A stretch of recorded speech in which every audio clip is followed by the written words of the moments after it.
درود و سلام کے بارے میں آپ کو بتا دوں تھوڑا سا. درود کہتے ہیں صلات بھیجنا، یعنی کہ رحمت بھیجنا، سلامتی بھیجنا. یہ سب سے بڑی دعا ہے.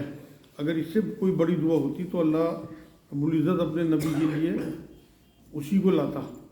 قرآن میں سورہ احزاب آیت نمبر 56 میں اللہ نے یہ بات کہی ہے کہ اللہ اس کے فرشتے نبی پہ درود بھیجتے ہیں. اے مومنو تم بھی نبی پہ درود و سلام بھیجا کرو. یہ ایک ایسی عبادت ہے جو مشترک ہے بندوں میں اور اللہ میں. یہ بہت بڑی بات ہے کہ اللہ خود بھی درود بھیجتے ہیں اور ہم سے بھی یہ بات کہتے ہیں، حکم دیتے ہیں کہ تم بھی درود بھیجو. درود جو ہے وہ ایک ریکویسٹ ہے اللہ سے کرنا کہ اللہ ہم کیا درود بھیجیں گے، ہم کیا رحمت بھیجیں گے، ہماری تو اوقات ہی کچھ نہیں. یہ تو آپ اللہ سے کہتے ہیں کہ اللہ آپ درود یعنی کہ رحمت بھیجیے اپنے نبی صلی اللہ علیہ وسلم سے. تو آج میں کچھ چیزیں آپ کو درود سے متعلق بتاتا ہوں. حضرت ابو ہریرہ رضی اللہ تعالیٰ عنہ سے روایت ہے کہ رسول اللہ صلی اللہ علیہ وسلم نے ارشاد فرمایا کہ جو بندہ مجھ پر ایک دفعہ درود بھیجتا ہے تو اللہ تعالیٰ اس پر 10 بار درود بھیجتا ہے، یعنی کہ صلات بھیجتا ہے، رحمت بھیجتا ہے. تو اگر آپ اللہ سے ایک بار ریکویسٹ کریں گے کہ اللہ نبی اکرم صلی اللہ علیہ وسلم پہ رحمت بھیج تو اللہ 10 رحمتیں آپ پہ نازل فرماتے ہیں، کیونکہ اللہ کی تو شان ہی بہت بڑی ہے. درود ایسا عمل ہے جو لوٹتا ہے. ہم اللہ سے ریکویسٹ کریں، اللہ راضی ہوتا ہے ہم سے کہ یہ درود بھیج رہے میرے نبی، اور پلٹ کے ہم بھی 10 بار اللہ رحمت بھیجے. بہت بڑی بات ہے. قرآن میں بھی اللہ نے یہ بات کہی ہے کہ کوئی تمہیں دعا دے تو تم اس سے بہتر دعا دو اسے.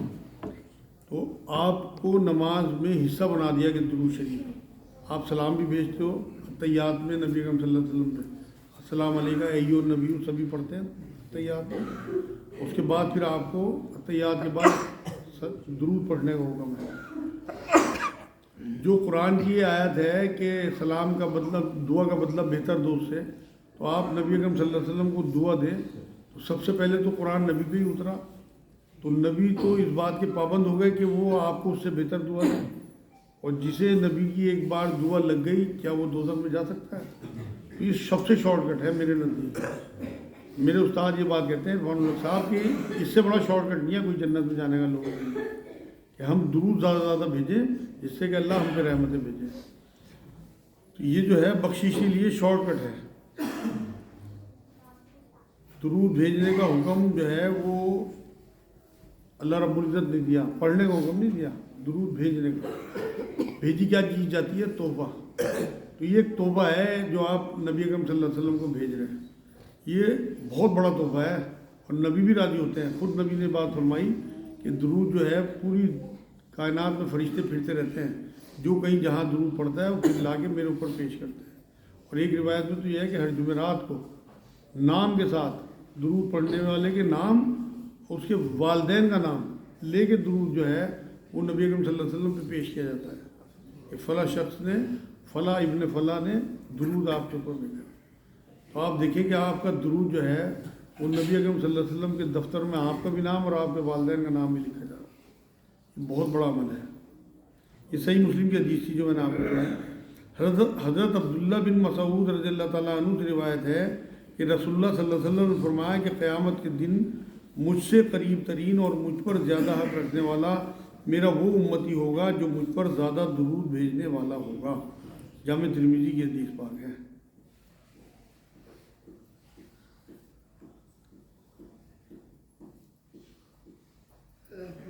بڑی قربت کی نشانی ہے نبی اکرم صلی اللہ علیہ وسلم کی کہ ہم زیادہ زیادہ درود بھیجیں. میں نے ایسے ایسے لوگ دیکھے جن کا ورد صرف درود ہی ہوتا ہے تمام فرض عبادتوں کے بعد.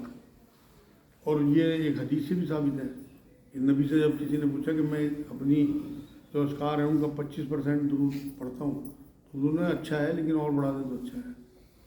انہوں نے ٹھیک ہے جی میں آج سے آدھا ٹائم اپنے اذکار کا درود پڑھا دوں گا. انہوں نے اچھا ہے لیکن اور بڑھا دیں تو اچھا ہے. تو لاسٹ میں پھر انہوں نے کہا جی میں پورا ٹائم درود پڑھا دوں گا. تو نبی اکرم صلی اللہ علیہ وسلم راضی ہو گئے. تو آپ جتنا درود پڑھیں گے نبی کو راضی کرنے والی بات ہے، نبی کی قربت حاصل کرنے والی بات ہے. حضرت عبداللہ بن مسعود رضی اللہ تعالیٰ عنہ کی روایت ہے کہ رسول اللہ صلی اللہ علیہ وسلم نے فرمایا کہ اللہ کے کچھ فرشتے ہیں جو دنیا میں چکر لگاتے ہیں اور میرے امتیوں کا سلام و درود مجھ پر پہنچاتے ہیں۔ سنن نسائی کے حدیث پاک ہیں۔ سورہ احزاب میں جو ہے وہ 56 نمبر آیت جو میں آپ کو بتا رہا ہوں، درود بھیجنا اللہ اس کے فرشتوں کی اور سنت ہے۔ درود جو ہے وہ ایک حساب سے اللہ کے رنگ میں رنگنا ہے، کیونکہ اللہ کا رنگ ہے یہ درود بھیجنا۔ تو باقی تمام عبادت جو ہے نا، حج ہے، روزہ ہے، زکوٰۃ ہے، نمازیں ہیں، یہ سب آپ کو حکم دیا آپ کرو، لیکن درود ایسی عبادت ہے جو اللہ کرتا ہے آپ کے ساتھ ساتھ۔ مطلب اللہ تو عبادت نہیں کرتا، اللہ تو رحمتیں بھیجتا ہے، مگر ہمارے لیے عبادت بنا دیا گیا، ہمیں حکم دے گئے۔ اللہ نماز نہیں پڑھتا، اللہ روزہ نہیں رکھتا، لیکن درود ایک ایسا معاملہ ہے کہ جو اللہ بھی کرتا ہے۔ اسی اللہ کی سنت سمجھ کے اگر آپ کریں گے تو اس کا مرتبہ بہت بڑھ جائے گا درود۔ حضرت علی مرتضیٰ رضی اللہ تعالیٰ عنہ سے روایت ہے کہ رسول اللہ صلی اللہ علیہ وسلم نے فرمایا کہ اصلی بخیل اور کنجوس وہ آدمی ہے جس کے سامنے میرا ذکر آئے وہ مجھ پر درود نہ بھیجے۔ جامع ترمذی کی حدیث پاک ہے۔ منبر شریف پہ چڑھتے ہوئے بھی جب جبرائیل علیہ السلام نے 3 بددعائیں دی تھی، آپ کو یاد ہوگی، بہت مشہور حدیث ہے، اس میں ایک یہ بھی تھا کہ کسی کے سامنے نبی اکرم صلی اللہ علیہ وسلم کا نام نامی آئے اور وہ حضور پہ درود نہ بھیجے تو اس کی ہلاکت ہو۔ یہ جبرائیل علیہ السلام نے بددعا دی تھی جس پہ نبی اکرم صلی اللہ علیہ وسلم نے آمین کہا تھا۔ اس لیے حضور کا نام آئے تو ضرور درود بھیجیں، اور ویسے بھی درود پڑھنے کا اپنا معمول بنا لیں، اور سلام بھی ضرور پڑھا کریں، کیونکہ قرآن کا حکم ہے، درود پڑھنے کا بھی حکم ہے، سلام پڑھنے کا بھی حکم ہے۔ ہمارے یہاں تو سلام پڑھنے والوں کو بریلوی کہہ دیا جاتا ہے نا، بریلوی بڑے شوق اور ذوق کے ساتھ سلام پڑھتے ہیں۔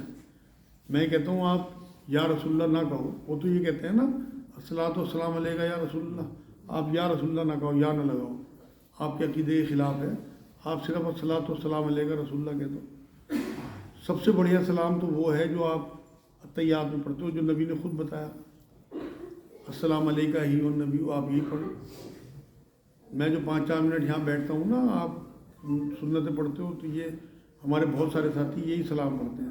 آپ لوگ ضرور اپنے روٹین میں رکھو، کیونکہ درود تو بہت لوگ پڑھتے رہتے ہیں، لیکن ہفتے میں 10-15 منٹ اپنے سلام کے ضرور نکالو، کیونکہ اللہ کا حکم ہے۔ تو یہ آج الحمدللہ درود شریف سے متعلق کچھ چیزیں میں نے آپ کو بتا دی، اور یہ اور بتا دوں میں آپ کو کہ حضور کا پروٹوکول اللہ نے قرآن میں بیان کیا، اپنا بیان نہیں کیا۔ سورہ حجرات کی آیت نمبر 2 میں اللہ نے یہ بات کہی ہے کہ نبی کی آوازوں سے اپنی آوازیں اونچی نہ کرنا، ایسا نہ ہو کہ تمہارے سارے اعمال غارت ہو جائیں اور تمہیں پتہ بھی نہ لگے۔ اور نبی کی آوازوں سے آواز اونچی کرنا یہ نہیں ہے کہ آپ زور زور سے چیختے ہوں، اسے کہا گیا، بلکہ جو نبی دائرے طے کر گئے آپ کو اس دائرے سے پار نہیں جانا۔ یہ نبی کی آواز سے آواز اونچی کرنا ہے، کیونکہ یہ اس بات سے بھی ثابت ہے کہ حضرت قیس رضی اللہ تعالیٰ عنہ تھے، وہ بہت زور زور سے بولتے تھے۔ جب یہ آیت آئی تو یہ سمجھے میرے لیے آئے، تو انہوں نے اپنے آپ کو استبل میں بند کر لیا اور حضور کی بارگاہ میں آنا بند کر دیا کہ یہ تو میری آواز تو حضور کی آواز سے اونچی ہے۔ تو حضور صلی اللہ علیہ وسلم نے انہیں بلایا جب حضور کو پتہ لگا، اور یہ کہا کہ آیت کا یہ مطلب نہیں ہے تیز آواز، بلکہ یہ مطلب ہے، تیرا ذکر نہیں ہے اس میں۔ اور جب یہ آیت آئی اس کے بعد حضرت عمر صدیق، حضرت عمر رضی اللہ تعالیٰ عنہ جو ہے وہ کانا پھوسی کیا کرتے تھے۔ کئی بار تو حضور کو پوچھنا پڑتا تھا کیا کہہ رہے ہیں، اتنی ہلکے بولنے لگے تھے۔ تو زیادہ چیخنا، زیادہ چلانا، زیادہ تیز آواز میں بات کرنا یہ بھی پسندیدہ عمل نہیں ہے۔ نبی اکرم صلی اللہ علیہ وسلم کی میانہ آواز تھی بالکل۔ قرآن میں بھی اللہ نے تیز آواز کو گدھی کی آواز کہا، مثال دی کہ بدترین آواز جو ہے وہ گدھی کی آواز ہے، کیونکہ اس کی تیز آواز نکلتی ہے، بے چین کرتی ہے لوگوں کو۔ تو آپ بھی دیکھ لو جو بہت چیخنے چلانے والے لوگ ہیں وہ آپ کو اندر سے بے چین کرتے ہیں۔ شور اگر آپ کو آتا ہے، کیونکہ اللہ نے سکون آدمی کے وجود میں اتارا، تو بہت شور مچانے والے جو لوگ ہیں وہ بڑھیا نہیں کہلاتے۔ تو یہ